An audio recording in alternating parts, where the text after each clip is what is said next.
Character ఆర్టిస్ట్గా comedian కాకుండా మీరు అంటే ఒక బావలు సయ్య అనే పాట వినగానే ఖచ్చితంగా సిల్క్ స్మిత ఎలా గుర్తొస్తారు, బామోహన్ గారు గుర్తొస్తారు వెంటనే.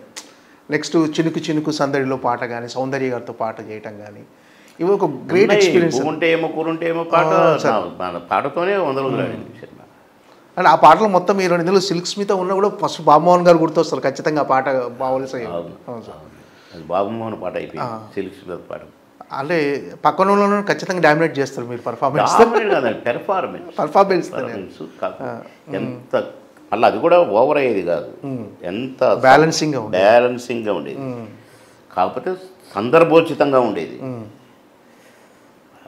అంతేగాని ఆమెను డామినేట్ చేసినట్టుగాను అట్లా కాదు. క్యారెక్టర్ ఓకే, ఆమెను చూసి సొంగగారుసుకోవాలి, కరెక్ట్గా అతికినట్టుగా సొంగగారుసుకున్నాం కనుకనే హిట్ అయింది ఆ పాట.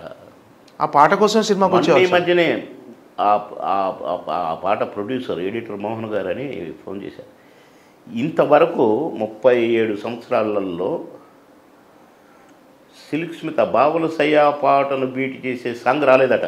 అవును సార్, ఇప్పటివరకు ఆ స్థాయి.